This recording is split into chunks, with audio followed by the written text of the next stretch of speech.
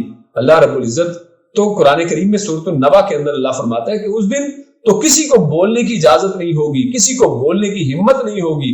جبریل امین جو اللہ رب العزت کا پیغام لے کر انبیاء تک آتے رہے ہیں، جبریل امین بھی، روح القدس بھی اس دن خاموشی کے ساتھ کھڑے ہوں گے، کسی کو اجازت نہیں ہے کہ وہ بول سکے اور کوئی ایک بھی کلمہ اپنے منہ سے نکال سکے۔ اور اللہ آگے فرماتا ہے کہ جنتی جو ہیں، جنتیوں کو بے شمار نعمتیں دی جانے والی، اور جنتیوں کو جو ایک نعمتوں میں سے ایک مرکزی نعمت جس کا اللہ رب العزت نے قرآن کریم کے اندر بارہا ذکر کیا ہے، وہ ہیں جنت کی حوریں۔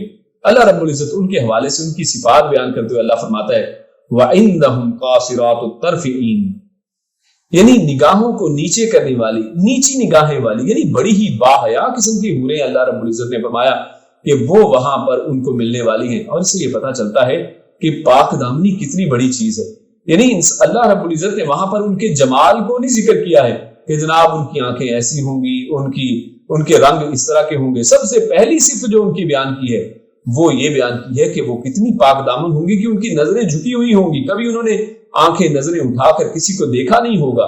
تو اللہ رب العزت فرماتے ہیں کہ یہ ان حوروں کی صفت ہے، اور اس کے بعد فرمایا ہے کأنہن بید مکنون، اور اب ان کے جسمانی حسن کی بات کی ہے کہ ان کی رنگت اس طرح کی ہوگی، ان کا انداز اور وہ اس طرح کی ہوں گی کہ جیسے چھپایا ہوا ایک بڑی ہی حفاظت سے رکھا ہوا کوئی انڈا ہے۔ یعنی انڈے کے اندر کیا ہے؟ یعنی اس کے اندر بے عیبی ہوتی ہے، اور اتنا یعنی سینسیٹیو ہوتا ہے کہ تھوڑا سا ٹھوکر مارنے سے ٹوٹ سکتا ہے، یعنی اتنی سینسیٹیو، اتنی خوبصورت اور اتنی سفید رنگت والی۔ اور اللہ رب العزت نے یعنی ایک جملے کے اندر اس کے اندر پوری کی پوری کہانی اس کے اندر بیان کر دی ہے۔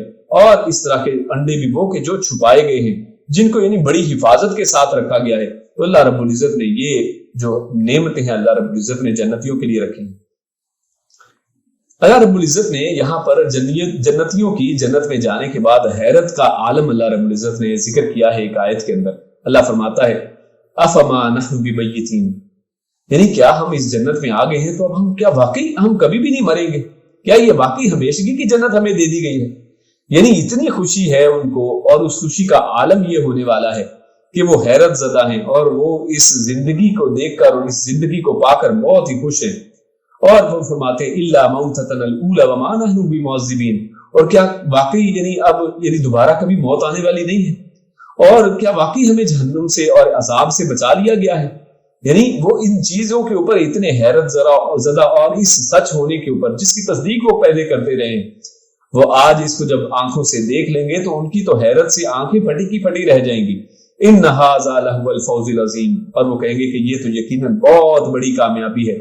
اذالک خیر نزلا ام شجرۃ الزقوم، اور اس کے بعد اللہ فرماتا ہے کہ کیا یہ بہتر ہے یا پھر زقوم کا درخت؟ اب اصل میں جہنم کی بات کی جا رہی ہے، کیونکہ جہنم کے اندر ایک درخت ہے جس کو زقوم کا درخت کہتے ہیں، اور اس کے والے سے اللہ فرماتا ہے کہ کیا یہ جنت جس کے اندر یہ پہنچے کیا یہ بہتر ہے یا پھر وہ زقوم کا درخت جو ان کو ملنے والا تھا؟ اگر یہ غلط کام کرتے، اگر یہ جہنم میں چلے جاتے تو وہ وہاں پر مل سکتا تھا۔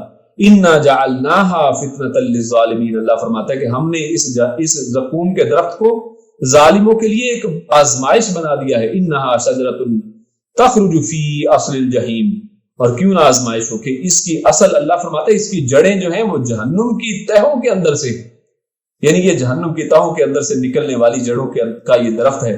طلعها كأنه رؤوس الشیاطین، اور اس کے جو پھل ہیں اور اس کے اوپر سے جو نکلنے والی چیزیں ہیں وہ ایسے ہیں جیسے شیطان کے سر ہیں۔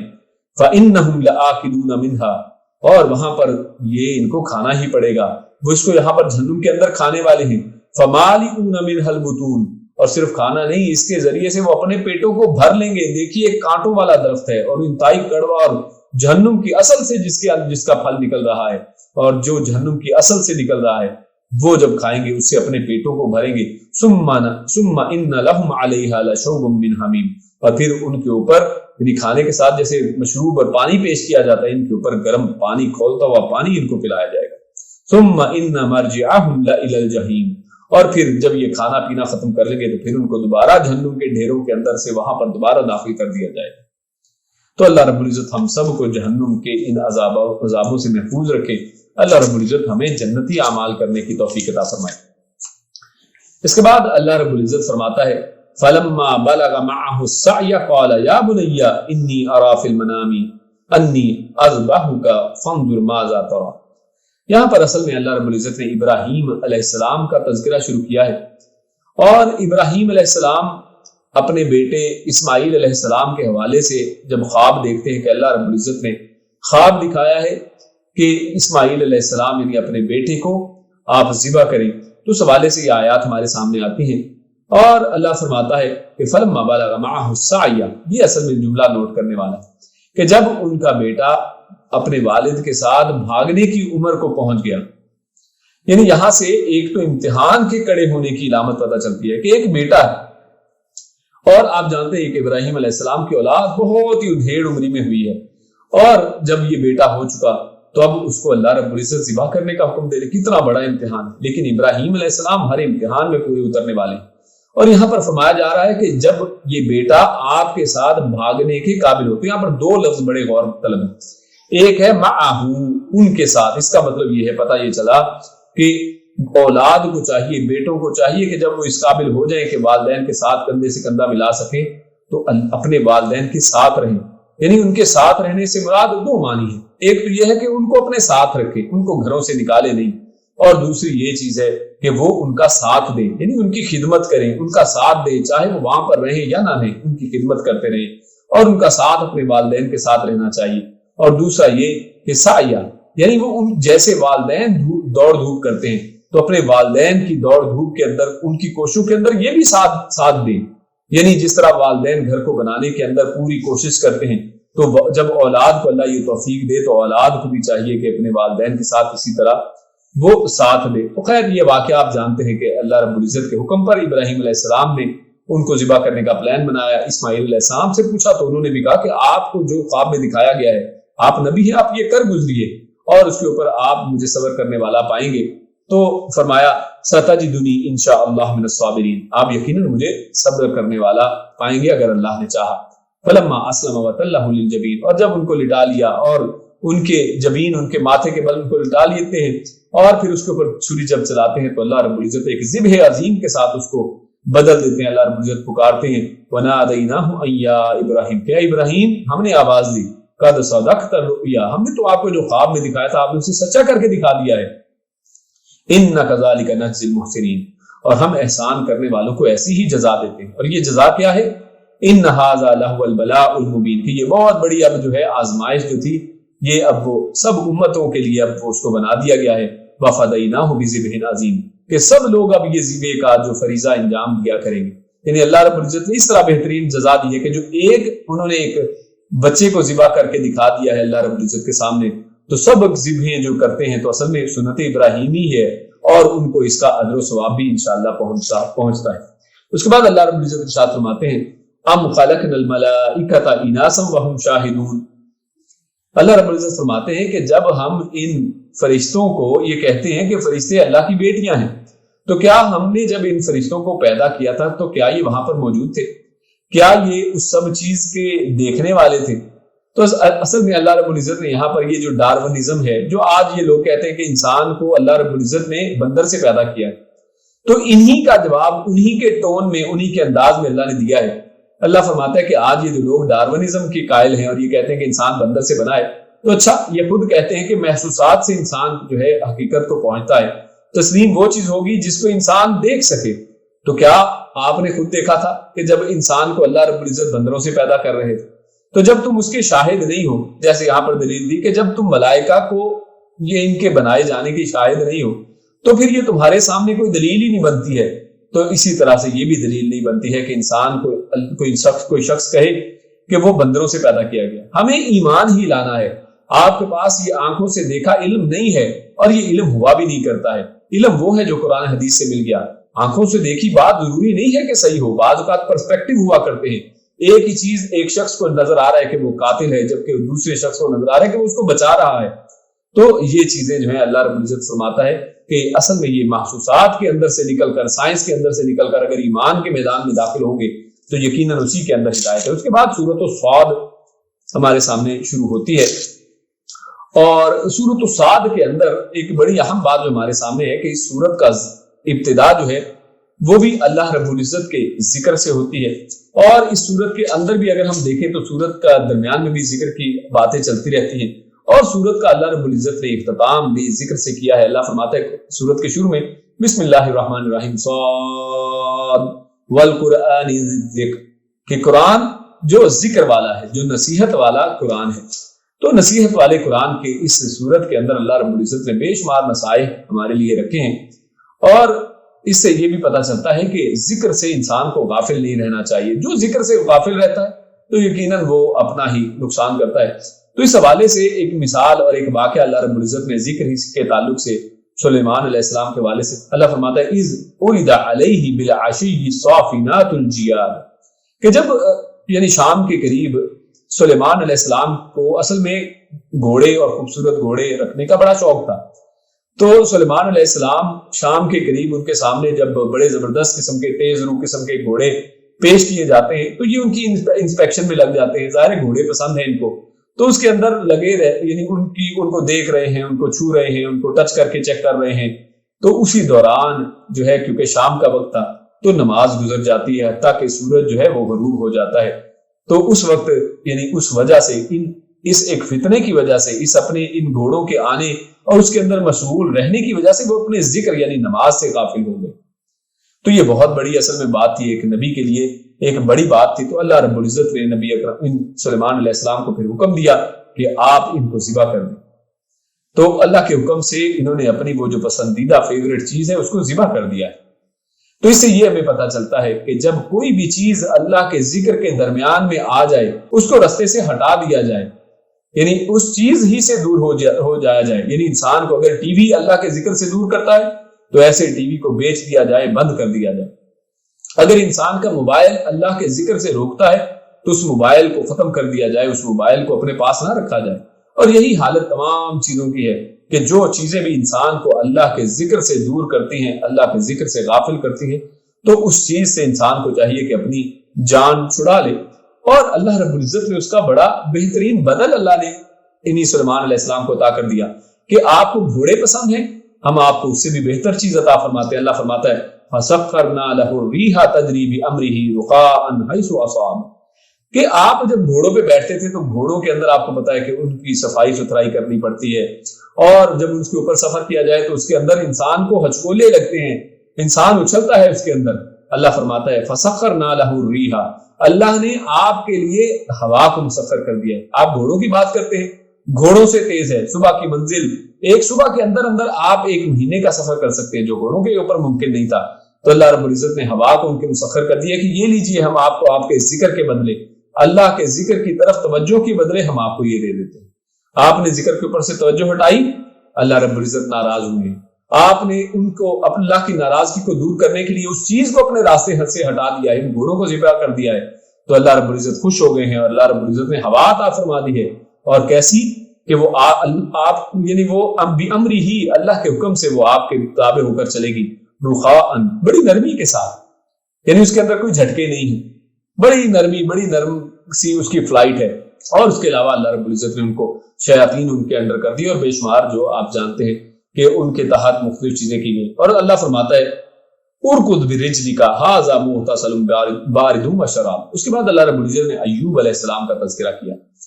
اب ان کے ذکر کی بات آتی ہے، اللہ نے ان کا تذکرہ کیا ہے کہ ایوب علیہ السلام جو ہے ان کے اوپر اللہ رب العزت نے بہت بڑا، آپ جانتے ہیں کہ اللہ رب العزت نے آزمائش میں ڈالا ہے، اور اتنی بڑی آزمائش.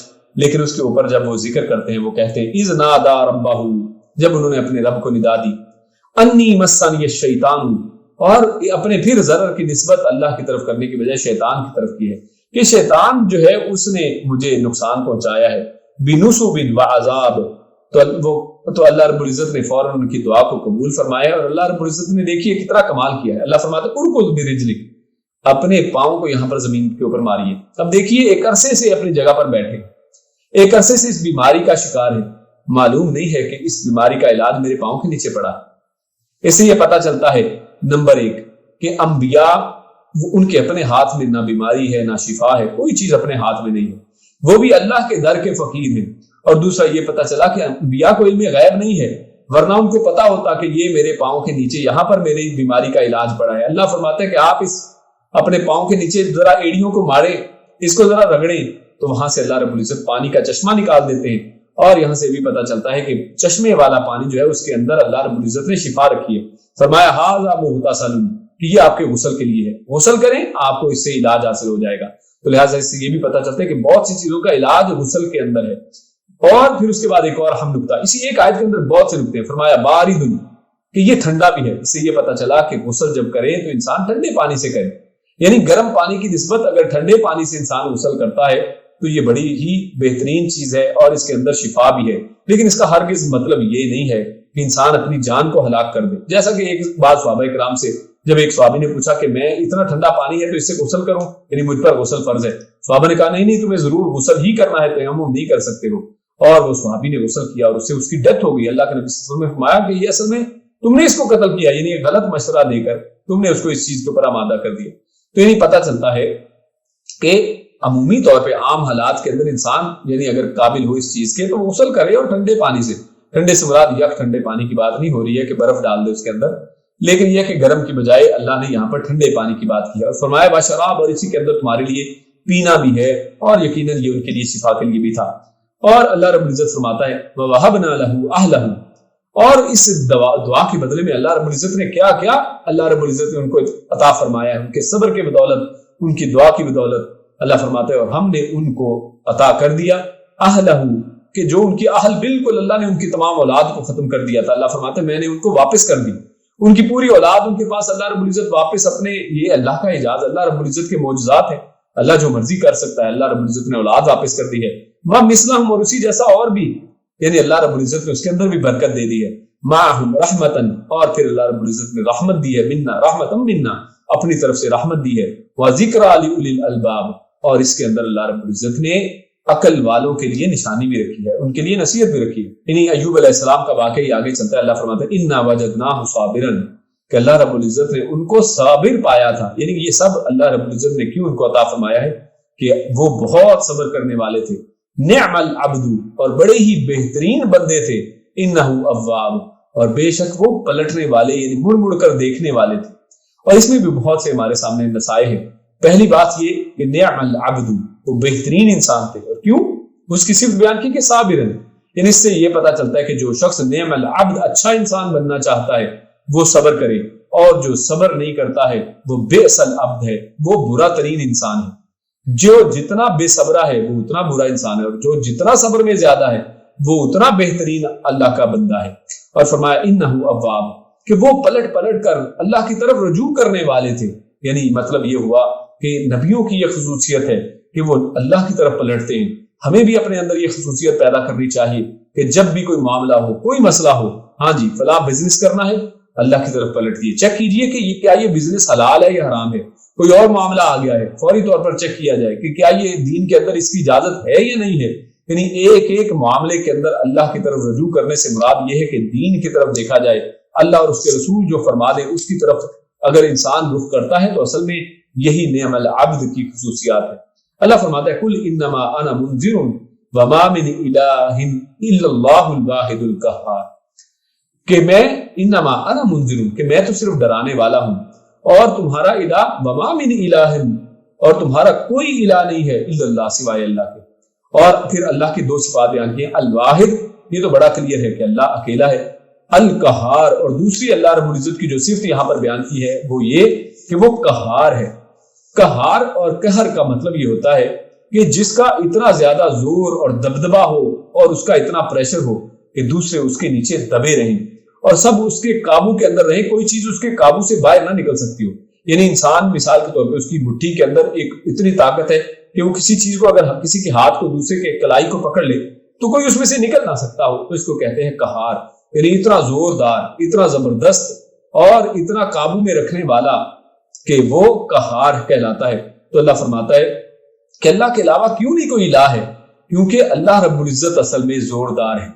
جب ہر چیز اللہ کے زور کے نیچے، جب ہر چیز اللہ کے قابو کے اندر ہے، یعنی جن کی یہ عبادت اللہ کے علاوہ کرتے ہیں وہ بھی اللہ کے قابو میں، وہ بھی اللہ رب العزت کے تحت ہیں، وہ بھی اللہ رب العزت کے کنٹرول کے اندر ہیں، تو پھر ان کی عبادت کیسے کی جا سکتی ہے؟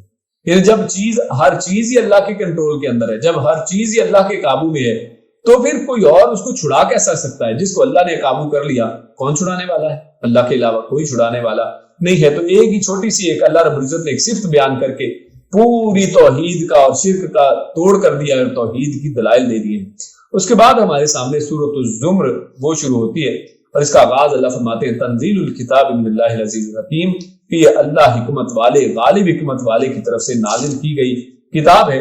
اور اس سورت کے اندر اللہ رب العزت نے آیت نمبر 6 کے اندر انسانوں کی اوقات بتا دی ہے کہ انسان کیا چیز ہے، کتنے جو گئے. اللہ فرماتا ہے یخلقکم فی بطون امہاتکم خلقا من بعد خلق فی ظلمات ثلاث، کہ اللہ رب العزت نے تو تمہیں ماؤں کے پیٹوں کے اندر تہ در تہ، یعنی 3 ظلمات، 3 اندھیروں کے اندر تمہیں اللہ رب العزت نے بنایا ہے. یعنی آپ غور کریں کہ جو انسان بعد میں آ کر اتنا متکبر ہے، اندھیروں میں بنا ہے، اللہ نے اس کو بنایا ہے، ماں کے پیٹ کے اندر تھا، خود باہر بھی نہیں نکل سکتا تھا، تو یہ شخص بعد میں آ کر کس طرح کرتا ہے. اور اس کے اندر اور بھی بہت سے دسائے ہیں، جن میں سے ایک یہ کہ اللہ رب العزت نے 3 ظلمات کے اندر، 3 اندھیروں کے اندر اس کو پیدا کر دیا ہے. دنیا کے اندر کوئی بڑے سے بڑا آرٹسٹ، بڑے سے بڑا پینٹر اور ڈیزائنر جو ہے، اسکلپچرسٹ جو ہے، وہ ایک اسکلپچر نہیں بنا سکتا ہے، کوئی پینٹنگ نہیں بنا سکتا ہے اندھیرے کے اندر. روشنی انسان کو چاہیے، روشنی کے اندر تمام کام کیے جاتے ہیں. لیکن اللہ فرماتا ہے کہ اللہ نے ایک اندھیرا نہیں، 2 نہیں، 3 اندھیروں کے اندر اللہ رب العزت نے انسان کو پیدا کیا ہے. اور یہ بہت بڑی بات ہے کہ اللہ رب العزت نے اتنا حسین و جمیل انسان، اور پورا یعنی جس کے اندر دل دھڑکتا ہے، جس کے اندر محبت کے جذبات ہیں، خوف ہے، اور جو پورے انگ کے ساتھ ایک ایک چیز کو دیکھا جائے تو اس کے اندر خوبصورتی جھلکتی ہے، اور پورا بیلنس انسان اللہ نے جو پیدا کر دیا ہے، سب کے اندر اللہ رب العزت کی بڑی نشانی ہے. اللہ فرماتا ہے امن ہوا قانت آناء اللیل ساجدا وقائما یحذر الآخرۃ ویرجو رحمت ربہ. اللہ رب العزت یہاں پر قیام اللیل کی فضیلت بیان کرتے ہیں، تہجد کی فضیلت بیان کی جا رہی ہے کہ کیا بھلا وہ جو قانت، یعنی جو اللہ رب العزت کا فرما بردار ہو، آناء اللیل وہ راتوں کو جاگنے والا ہو، آناء اللیل ساجدا اور راتوں کو کس طرح سے گزارنے والا ہو؟ سجدہ کر کے، وقائما اور کھڑے رہ کر. یہاں سے پتہ چلتا ہے کہ راتوں کو عبادات تو بہت سی کی جا سکتے ہیں. انسان رات کو جاگ کر انسان تدبر کرے، انسان تفکر کرے، انسان قرأت کرے، انسان ناظرہ طریقے سے قرآن کریم کو پڑھے. لیکن جو سب سے بہترین چیز اللہ نے یہاں پر فرما دی ہے وہ کیا ہے؟ قائمن، وہ کھڑے رہ کر، یعنی قیام کی حالت میں، نماز کی حالت میں انسان اللہ رب العزت کا ذکر کرے، اس قرآن کریم کی تلاوت کرے، اور سجدوں کی حالت میں یحذر الآخرہ، اور وہ آخرت سے، آخرت کے خوف سے ڈرتا بھی ہے کہ آخرت کے اندر مجھے پکڑ ہونی ہے، مجھے پوچھا جانا ہے، مجھ سے سوال جواب کیے جانے ہیں. اور یہ دیکھیے یہ کس شخص کا حال ہے؟ جو راتوں کو جاگنے والا ہے. تو وہ لوگ جو کبھی نماز پڑھنے کے لیے نہیں گئے، جنہوں نے کبھی روزہ نہیں رکھا، جنہوں نے کبھی صدقہ خیرات نہیں کیا، جو کبھی اللہ سے ڈرتے ہی نہیں ہیں، ان لوگوں کو خوف کھانا چاہیے. وَيَرْجُو رَحْمَتَ رَبِّهِ، اور اس کے ساتھ ساتھ وہ اللہ رب العزت سے امید بھی رکھتے ہیں، یعنی نا امید بھی نہیں ہے، ان میں اللہ رب العزت سے امید بھی ہے کہ اللہ رب العزت ان کو معاف فرما دیں گے. اللہ فرماتا ہے قُلْ هَلْ يَسْتَوِي الَّذِينَ يَعْلَمُونَ وَالَّذِينَ لَا يَعْلَمُونَ، کہ کیا جو علم والے ہیں اور جو بے علم ہیں کیا وہ برابر ہیں؟ یقیناً وہ برابر نہیں ہیں. یہ علم والوں کا حال ہے کہ جو راتوں کو جاگتے ہیں اور جو تہجد کے اندر کھڑے ہوتے ہیں، جو قرآن کریم کو جب پڑھتے ہیں تو ان کو معلوم ہے کہ ہم نے کیا پڑھا ہے. ابھی اس کے اندر ایک ڈراوے کی آیت آئی ہے، میں اس میں سے ڈر جاؤں. ابھی یہاں پر ایک بشارت کی آیت آئی ہے اور میں اللہ سے امید باندھ لوں. تو میرے بھائیوں، یہاں پر اللہ رب العزت نے علم والوں کی بھی فضیلت بیان کی ہے، اور ہمیں بھی چاہیے کہ بقدر جتنا اللہ رب العزت نے توفیق دی ہے، علم کو حاصل کرنے کی کوشش کی جائے. اللہ فرماتا ہے اللہ نزل احسن الحدیث کتابا متشابہا مثانیہ تقشعر منہ جلود الذین یخشون ربهم ثم تلین جلودهم وقلوبهم الی ذکر اللہ. بہت ہی اہم آیت ہے، اور پچھلی آیت کے ساتھ بھی اس کا ایک کنیکشن بنتا ہے کہ اللہ فرماتا ہے کہ اللہ رب العزت ہی ذات ہے نزل احسن الحدیث، جس نے یہ بہترین کلام اللہ رب العزت نے نازل کیا ہے. احسن، اور یہاں پر حسن نہیں کہا، حسن کہتے ہیں بڑی بہترین چیز کو، خوبصورت چیز کو. احسن کا ہے، یعنی بہترین اور خوبصورتیوں کے ساتھ تو اس کا مقابلہ ہی نہیں ہے، یہ بہت بہترین چیز اللہ نے نازل فرما دی ہے۔ اور اللہ رب العزت فرماتا ہے یہ حسینوں سے حسین کلام اللہ نے نازل فرمایا۔ دوسرا نقطہ یہ کہ اللہ نے اس کو حدیث کہا ہے کہ حدیث کس کو کہتے ہیں؟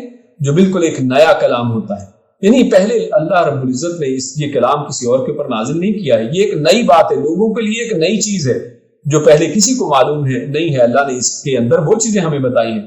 کتاباً یہ لکھی ہوئی ہے، اور متشابہن، اور اس کے اندر کچھ چیزیں متشابہ ہیں، یعنی ملی جلی ملتی جلتی آیات اس کے اندر ہیں۔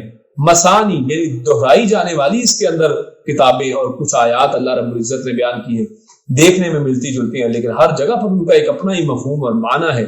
اور تقشعر منہ جلود الذین یخشون ربہم، لیکن جو اللہ رب العزت سے ڈرنے والے لوگ ہیں وہ جب یہ آیات پڑھتے ہیں تو تقشعر منہ جلود، تو ان کی جلدیں جو ہیں اس کے اوپر رونگٹے کھڑے ہو جاتے ہیں۔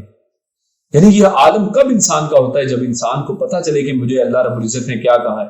اللہ رب العزت میرے ساتھ ہم کلام ہو رہے ہیں، یہاں پر اس آیت کے اندر اللہ ڈرا رہے ہیں، یہاں پر اس آیت کے اندر اللہ رب العزت اپنے قیامت کی ہولناکیاں بیان کر رہے ہیں، یہاں پر اللہ رب العزت ظالموں کے ساتھ کیا سلوک کیا جانے والا ہے اس کو بتا رہے ہیں۔ جب انسان کو یہ پتہ چلے گا تو اس کے رونگٹے کھڑے ہوں گے نا۔ تو میرے بھائیو، ہمیں چاہیے کہ کم سے کم اتنا علم ضرور حاصل کرے کہ قرآن مجید ہمیں سمجھ آنا شروع ہو جائے۔ قرآن مجید کو ترجمے کے ساتھ کم سے کم پڑھنے کی ایک دفعہ ضرور کوشش کریں کہ قرآن مجید کو ایک شروع سے لے کر آخر تک ایک دفعہ پڑھ لیا جائے۔ قرآن مجید بہت بڑی نصیحت والی کتاب ہے۔ اور یہاں پر سعودی عرب کے جو سب سے بڑے جو مفتی اعظم، ان سے جب پوچھا گیا کہ آپ کوئی عقیدے کی بہترین کتاب بتائیں تو انہوں نے کہا کہ قرآن کریم سب سے بڑی عقیدے کی کتاب ہے، کہ قرآن کریم کو پڑھ لیا جائے۔ یعنی بعض لوگ آج یہ کہتے ہیں کہ عقیدے کی کون سی کتاب ہم پڑھیں؟ تو میرے بھائی قرآن کو پڑھ لو، شروع سے آخر تک پڑھ لو، آپ کو یقین آ جائے گا، آپ کو اطمینان حاصل ہو جائے گا، آپ کا عقیدہ درست ہو جائے گا۔ اور آپ جب ایسی آیتوں پہ پہنچیں گے، آپ کے جلود، آپ کی بھی جلدیں، آپ کی بھی سکن کے اوپر جو جلد کے اوپر رونگٹے ہیں وہ کھڑے ہو جائیں گے۔ ثم تلین جلودہم، اور پھر اس کے بعد ان کی جلدیں نرم پڑ جاتی ہیں، یعنی جب ان کے سامنے رقاق والی آیتیں، جب دلوں کو نرم کرنے والی آیتیں آتی ہیں، جب اور اسی طرح ان کے سامنے جب بشارتوں کے تذکرے آتے ہیں، جب پچھلی قوموں کے تذکرے آتے ہیں، ان کی جلدیں نرم پڑ جاتی ہیں۔ وقلوبہم، اور ان کے دل نرم پڑ جاتے ہیں، الی ذکر اللہ، اللہ کے ذکر کی طرف، یعنی وہ اللہ کا ذکر بھی کرتے ہیں اور پھر اسی طرح اللہ کے ذکر سے وہ نصیحت حاصل کرتے ہیں۔ ذالک ھدی اللہ یہدی بہ من یشاء، لیکن یہ ہدایت ہے اللہ کی طرف سے، جس کو اللہ جس کو چاہتا ہے ہدایت دیتا ہے، یہ سب کے لیے نہیں ہے۔ اللہ سے اس لیے چاہیے، سب کو چاہیے کہ اللہ سے دعائیں کریں کہ یا اللہ یہ ہدایت میرے نصیب میں رکھ دے، یا اللہ اس ہدایت کی توفیق مجھے بھی دے دے، یا اللہ ہمیں بھی اسی سیدھے راستے پر چلا دے۔ اسی لیے اللہ رب العزت نے سورۃ الفاتحہ کو، جو ہدایت والی کتاب ہے، اور وہ بھی مسانی، اس کو بھی اللہ رب العزت نے 7 مسانی کا ہے، 7 بار بار دہرائی جانے والی آیات ہیں کہ جن کو ہر نماز کے اندر ہم ہر رکعت میں پڑھتے ہیں، اور اس کے اندر بھی یہی ہم بار بار کہتے ہیں اللہ رب العزت ہمیں سیدھے راستے کے اوپر چلا دے۔ ہماری بھی دعا یہی ہے کہ اللہ رب العزت ہم سب کو سیدھا راستہ دکھائے۔ وَمَن يُضْلِلِ اللَّهُ فَمَا لَهُ مِنْ هَادٍ، اور جس کو اللہ گمراہ کر دے اس کو کوئی پھر راستہ دکھانے والا نہیں ہے۔ پھر کوئی بھی شخص، چاہے کوئی نبی ہو، چاہے کوئی ولی ہو، اس کو سیدھے راستے پر نہیں لا سکتا ہے۔ اس کی مثالیں ہمارے سامنے ہیں کہ نبی اکرم صلی اللہ علیہ وسلم نے اپنا یہ دین ابو طالب کو پیش کیا ہے، علی رضی اللہ تعالی عنہ کے والد کو پیش کیا ہے، اپنے پیارے چچا کو پیش کیا ہے، جو اس دین کے بڑے حامی رہے ہیں اور اللہ کے نبی صلی اللہ علیہ وسلم کو ہر طرح کی حمایت دی ہے، لیکن ان کا خاتمہ اسلام کے اوپر نہیں ہوا ہے۔ کیوں؟ کیونکہ اللہ رب العزت کے ہاتھ میں ہدایت ہے۔